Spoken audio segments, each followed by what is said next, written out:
Assalamualaikum and good morning to all of you students. How are you all?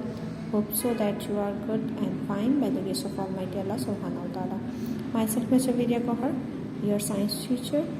Well, student, we were doing the reading, so let's start the reading without wasting our time. Open your books. Open page number 73. Okay. 73 page number open कर लें। उससे पहले हम देख लेते हैं हमने previous lecture में क्या पढ़ा था। हमने प्रीवियस लेक्चर में कंडक्शन को देखा था, conduction method of transfer of heat energy check किए थे, हमने रीड आउट किए थे, हमने देखा था कंडक्शन।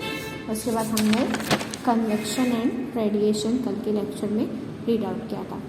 और कन्वेक्शन का हमने देखा था कि कन्वेक्शन एयर यानी कि गैसेस एंड लिक्विड में होती है, सॉलिड्स में कन्वेक्शन का प्रोसेस नहीं होता, सॉलिड्स में कंडक्शन का प्रोसेस होता है। और रेडिएशन में पार्टिकल्स इन्वॉल्व नहीं होते, जबकि कन्वेक्शन में पार्टिकल्स इन्वॉल्व होते हैं। रेडिएशन का प्रोसेस वैक्यूम के थ्रू भी हो सकता है। और इसमें सबसे जनरल एग्जांपल थी वो हमारे पास सन की एग्जांपल थी। Okay, now in today's lecture we will read about expansion and contraction। expansion और contraction के बारे में हम पढ़ेंगे। expansion मीन चीज़ों का expand होना यानी कि फैलना, बढ़ना, और contraction मीन चीज़ों का यानी कि अगर वो फैली हुई है तो वो कम होना, ठीक, यानी कि हजम में अपने साइज़ या वॉल्यूम में कमी होना, और यहाँ साइज़ और वॉल्यूम उसका बढ़ जाता है। आपने इसके एग्जांपल में आपको जर्नल एक्सपेंशन की एग्जांपल ऐसे दूंगी। आपने रेलवे ट्रैक्स अगर कभी गए हैं, आपने रेलवे ट्रैक्स को अगर देखा हो तो रेलवे ट्रैक्स की दो जो पटरियाँ होती हैं, जो रेल जो होती हैं उसके दरमियान गैप छोड़ा जाता है। वजह कभी आपने सोचा है वो गैप क्यों छोड़ा जाता है? ठीक, उसके अलावा अगर आप गर्मियों में अपने टायर में हवा भरते हैं, गाड़ी के टायर में हवा भरते हैं, तो हम थोड़ी सी स्पेस छोड़ देते हैं, हम बिल्कुल फुल नहीं करते, उसे थोड़ी सी स्पेस छोड़ देते हैं। The reason is that heat की वजह से ड्यूरिंग समर हीट एनर्जी मिलती है। सन की वजह से अगर हीट ज़्यादा है तो ये जो रेल के ट्रैक की जो रेल ट्रैक्स हैं, ये जो गैप होता है, ये जो रॉड्स होते हैं ये एक्सपेंड होते हैं यानी कि फैलाव होते हैं, इसमें एक्सपेंशन का प्रोसेस होता है। तो अगर ये स्पेस नहीं रखेंगे तो ये एक दूसरे के ऊपर चढ़ जाएंगे, जिसकी वजह से रेल ट्रैक जो है वो डिस्ट्रॉय हो सकता है, टूट सकता है। ठीक, तो ये गैप्स इसलिए रखे जाते हैं कि अगर आपका आयरन है, आयरन सॉलिड है, तो सॉलिड में एक्सपेंशन का प्रोसेस होता है, तो अगर ये एक्सपेंड करते हैं तो इनफ गैप हो और रेलवे ट्रैक एक दूसरे के ऊपर नहीं चले। ठीक है, साइज़ इंक्रीज होगा तो डेफिनेटली एक दूसरे से क्लोजन का कोलाइड कर सकते हैं, एक दूसरे से क्लोजन का ख़तरा हो सकता है, यानी कोलाइड करेंगे, एक दूसरे को तोड़ सकते हैं। एक दूसरे को अगर स्पेस नहीं मिलेगा तो डेफिनेटली जब रॉड आपका एक्सपेंड होगा तो वो दूसरे पर फोर्स अप्लाई करेगा, जिसकी वजह से आपका ट्रैक ख़राब होगा। और इसके अलावा मैंने आपको टायर्स की एग्जांपल दी। आप हवा कम भरते हो तो आपकी एयर एक्सपेंड करती है। अगर आप फुल टायर भरा होगा, जब आपके हीट की वजह से आपके एयर पार्टिकल्स ज़्यादा फास्ट मूव करेंगे तो आपका टायर ब्रस्ट हो सकता है। ठीक है, जबकि आपका सर्दियों में ऐसा कोई प्रॉब्लम नहीं होता। सर्दियों में कॉन्ट्रैक्ट होकर दोबारा वो अपने प्लेस पे आ जाता है, जितना स्पेस छोड़ा था उतना स्पेस रह जाता है। Now let's start the reading. हम देखते हैं, मैंने आपको थोड़ी सी एक्सप्लेनेशन दी है कॉन्ट्रैक्शन और एक्सपेंशन को समझाने के लिए। नाउ अपनी रीडिंग स्टार्ट करते हैं और देखते हैं कि इसमें हमें क्या क्या बना है। सो फोकस करें। As the average energy of particles increases, जैसे ही एवरेज एनर्जी पार्टिकल्स की इंक्रीज होती है, the spaces between the particles also increase. Spaces जो हैं पार्टिकल्स के दरमियान जो होते हैं वो भी बढ़ जाते हैं। पार्टिकल्स एक्सपेंड होता है and increase their volume and size, वो अपना वॉल्यूम और साइज या वॉल्यूम या साइज उसका बढ़ जाता है। As the temperature increases, temperature के इंक्रीज होने की वजह से।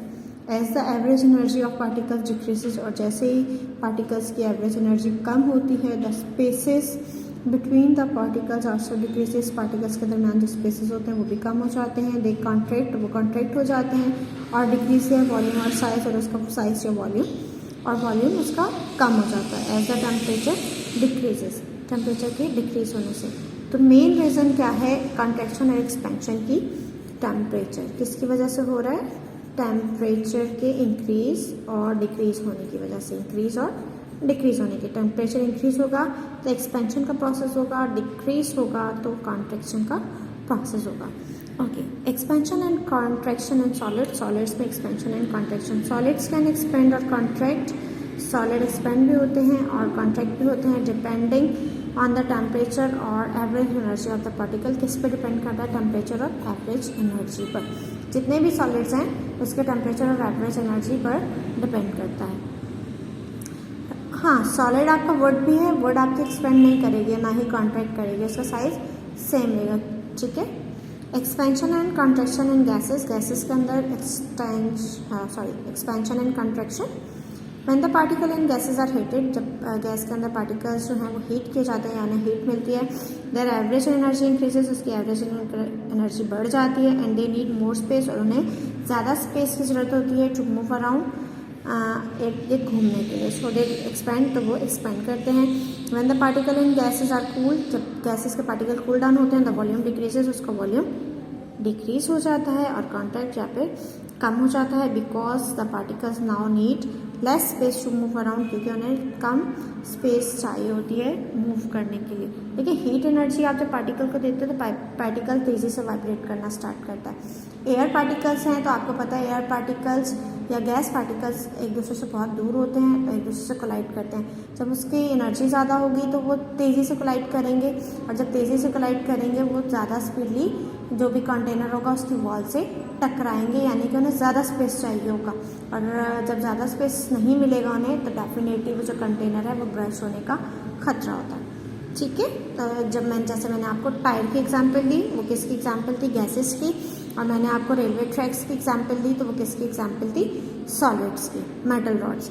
अब expansion and contraction in liquid. Liquid में expansion and contraction. When the particles in a liquid are heated, heated के जब पार्टिकल्स को गर्म किया जाता है, देयर एवरेज एनर्जी इंक्रीजेज, उसकी भी एवरेज एनर्जी क्या हो जाती है? बढ़ जाती है, and they need more space, उन्हें भी ज़्यादा स्पेस की ज़रूरत होती है। सो दे एक्सपेंड, इसलिए वो एक्सपेंड करते हैं। When the particles in liquid are cooled, जब पार्टिकल्स लिक्विड के पार्टिकल्स ठंडे होते हैं, द वॉल्यूम डिक्रीजेज और कॉन्ट्रैक्ट, उनका वॉल्यूम कम हो जाता है या फिर डिक्रीज हो जाता है। कम होना ही कहते हैं डिक्रीज को, because the particles need less space to move, क्योंकि पार्टिकल्स को कम जगह की ज़रूरत होती है मूव करने के लिए, यानी कि ज़्यादा स्पेस की नीड नहीं होती, जितना भी स्पेस अवेलेबल होता है उसमें एडजस्ट हो जाते हैं वो। क्यों? क्योंकि उसके पार्टिकल्स की एनर्जी कम हो जाती है, उनकी मूवमेंट कम हो जाती है। This is demonstrated by liquid use in a thermometer. Thermometer में जो लिक्विड यूज होता है उसकी डेमोन्स्ट्रेशन से आपको पता चल सकता है। देखिए, आप जब थर्मोमीटर निकालते हो, आप उसे उसका मर्करी देखें, आप अगर मर्करी थर्मोमीटर ले रहे हैं या अल्कोहल थर्मोमीटर ले रहे हैं, डिपेंड करता है। अगर आप मर्करी थर्मोमीटर की मैं एग्जांपल देती, पहले हम रीडिंग कंप्लीट कर लेते हैं। एज अ लिक्विड एक्सपेंड, जैसे लिक्विड एक्सपेंड करता है, एंड कॉन्ट्रैक्ट करता है, it moves up and down. Expand होगा तो अप जाता है लिक्विड, और अगर कॉन्ट्रैक्ट करता है तो नीचे की तरफ जाता है। इनसाइड द बोर के अंदर, यानी कि जो होल होता है, जो ट्यूब होती है, उसके अंदर अप एंड डाउन मूव करता है, which is the tube of the thermometer, जो थर्मोमीटर की ट्यूब है। देखिए, लिक्विड का टेम्परेचर मिला, वो एक्सपेंड किया तो ऊपर की तरफ लिक्विड मूव कर जाता है। ठीक है। और जब उसका टेम्परेचर कम होता है तो लिक्विड नीचे आना स्टार्ट हो जाता है। इसकी एग्जांपल मैंने अभी आपको कहा, मैं थर्मोमीटर की फॉर्म में समझाऊंगी। आपके घरों में भी जो क्लिनिकल थर्मोमीटर यूज़ होता है, जिसमें मर्करी यूज़ होता है वाइट कलर का, उसके बल्ब में, ठीक है, वो उसकी शेप कुछ यूँ करके होती है ना, उस थर्मोमीटर की शेप कुछ यूँ करके होती है। मर्करी आपका बल्ब में होता है, यहाँ जमा होता है। ठीक, आपका normal body temperature 32 degree centigrade, यहाँ पे 98 फ़ारेनहाइट है। तो आपको जब फीवर होता है, आप अपने मुंह में या थर्मोमीटर जब रखते हैं, प्लेस करते हैं, तो हीट थर्मोमीटर के मर्करी को पहुँचती है, तो ये मर्करी एक्सपैंड होना शुरू कर देता है। ठीक है। और यही मर्करी जब आपका टेम्परेचर नहीं होगा तो ये मूव नहीं करता, यानी कि एक्सपेंशन की एग्जांपल कैसे होगी? ये ऊपर की तरफ मूव करना स्टार्ट कर देगा, और जितना आपको फीवर होगा उस फ़ारेनहाइट पर जाकर रुक जाएगा। अल्कोहल थर्मोमीटर का ये होता है कि अगर आपका एटमॉस्फेयर का टेम्परेचर, आपका वेदर का टेम्परेचर नोट करने के लिए आपका अल्कोहल थर्मोमीटर इस्तेमाल होता है। तो आपका अगर टेम्परेचर ज़्यादा है, आपको कैसे पता चलता है कि आज आपका जो टेम्परेचर है वो 20 डिग्री सेंटीग्रेड है, या फिर आपका आज 30 या 32 डिग्री सेंटीग्रेड है, 32 पे गर्मी है, 20 पे थोड़ा सा नॉर्मल मौसम है, या फिर आपका आज टेम्परेचर -2 डिग्री सेंटीग्रेड है। आपको वेदर फॉरकास्ट वाले बताते हैं तो वो टेम्परेचर थर्मोमीटर इस्तेमाल करते हैं, अल्कोहल थर्मोमीटर इस्तेमाल करते हैं, जिस पर आपका मर्करी आपका अल्कोहल एक्सपेंड होता है और कॉन्ट्रैक्ट होता है। ठीक है, कम टेम्परेचर होगा। फॉर एग्जांपल आपका 2 दिन पहले क्या टेम्परेचर था, 32 था, तो आपका मर्करी अल्कोहल यहाँ पर होगा। ठीक है, लेकिन आज आपका 20 डिग्री सेंटीग्रेड है, तो आपका अल्कोहल आपको इस जगह पर मिलेगा, यानी कि वो कॉन्ट्रैक्ट होकर नीचे आ गया, और जब टेम्परेचर ज़्यादा हुआ एक्सपेंड होकर ऊपर चला गया। इसी तरह एक और एग्जाम्पल है आपकी, a tube is attached to a flask filled with water. Flask है और उसको ट्यूब डाली गई है उसके अंदर, उसमें वाटर फिल किया गया। इसी तरह क्या था, वाटर का लेवल ये है, ठीक, फ्लास्क है, उसमें पानी है। जब हम इसे हीट देंगे, when the flask is heated the water level in the tube rises, tube के अंदर जो वाटर का लेवल था वो बढ़ गया।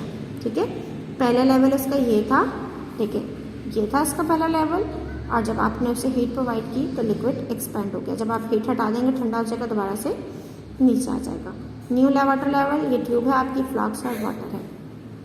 तो water in flask increase in volume, water जो है फ्लास्क के अंदर उसका वॉल्यूम बढ़ जाएगा ड्यू टू हीटिंग की वजह से, and cause water level in the tube to rise, जिसकी वजह से ट्यूब के अंदर जो वाटर का लेवल है वो भी बढ़ गया है। When matter increases in volume, जब मैटर वॉल्यूम में बढ़ता है, we say that it expand, हम कहते हैं एक्सपेंड हो गया है। व्हाट वुड हैपन, क्या होगा, if we remove the heat source, अगर हम हीट की सोर्स को निकाल दें इन द अबव एग्जाम्पल, इस एग्जाम्पल से, this would result in heat loss, इसके नतीजे में क्या होगा, हीट लॉस हो जाएगी। Until the air and the water reaches the same temperature, यहाँ तक के एयर जो है और आपका जो वाटर है फ्लास्क के अंदर, दोनों का सेम टेम्परेचर हो जाएगा एज द सराउंडिंग। आपकी सराउंडिंग में जो टेम्परेचर है वही आपका फ्लास्क के अंदर जो गर्म पानी था उसका हो जाएगा। इसके एग्जांपल ऐसा लेते हैं हम, अगर आप कप ऑफ टी लें, आप उसे गरम उतारते हैं, कप में डालते हैं चाय और रख देते हैं, थोड़ी देर बाद उसका टेम्परेचर नॉर्मल हो जाता है, यानी कि अगर आप उसे पिए भी नहीं, बिल्कुल छोड़ दें, तो वो बिल्कुल पानी की तरह उसका टेम्परेचर हो जाता है। ठीक है, नॉर्मल टेम्परेचर हो जाता है, उतना ही टेम्परेचर हो जाता है जितना सराउंडिंग का, तो वो हीट कहाँ लॉस हो जाती है, आपके एटमॉस्फेयर में चली जाती है। When the volume of matter decreases, जब वॉल्यूम मैटर का वॉल्यूम कम होता है, we say that it contracts, हम कहते हैं वो कॉन्ट्रैक्ट होगी। हीट लॉस होती है, causes matter to contract, matter को कॉन्ट्रैक्ट करती है, और हीट गेन की वजह से मैटर क्या होते हैं, एक्सपेंड होते हैं। ओके, यहाँ पर हमारे नेक्स्ट पेज पर एक और एग्जाम्पल दी गई है।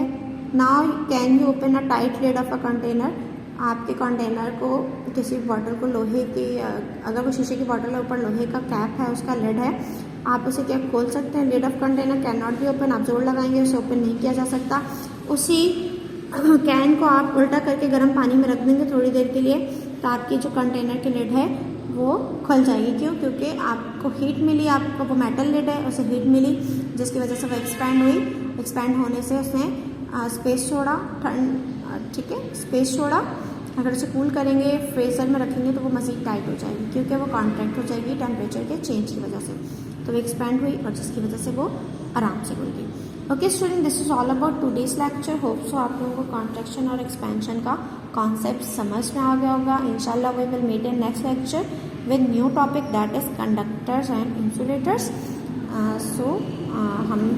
हम यहाँ पर अपना लेक्चर वाइंड अप करते हैं। इंशाल्लाह we will meet in next lecture. Till then अपना बहुत सारा ख्याल रखिएगा। फी अमान अल्लाह।